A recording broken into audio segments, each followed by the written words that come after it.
Danes je zadnji dan počitnic, pravzaprav tudi počitnic s prijatelji. Kako bi ocenili ta 2 meseca in s čim boste zaključili?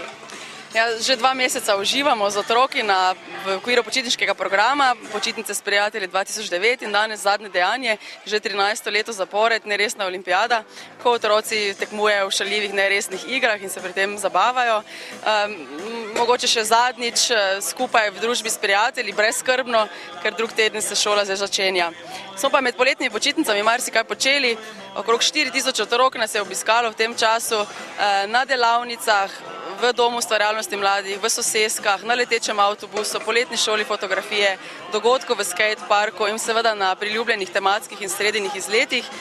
Tematskih izletov je bilo kar 31, sredinjih 9 in prav vsi so bili zelo dobro obiskani, bolje kot lansko leto. Kako bi pravzaprav opisali to neresno olimpijado? Kaj vse jim pripravite? Neresna olimpijada je ravno zato, ker je še to zadnji dan pred počitnicami, ko so lahko še bolj neresni in uživajo brezskrbno. Igre pa so seveda niso tek na 100 metrov ali skok čez ovire, pač pa morajo kotaliti magične palčke ali zadržati balone v prtu ali vodo prenašati z enega na drugi konec ali loviti skakajoče fižolčke. So pa vse igre danes nekoliko cirkuško obarvane. Se otroci radi udeležujejo te neresne olimpijade? Ja, vsako leto zabeležimo okrog 40-50 otrok, ki se udeleži in mislim, da ja.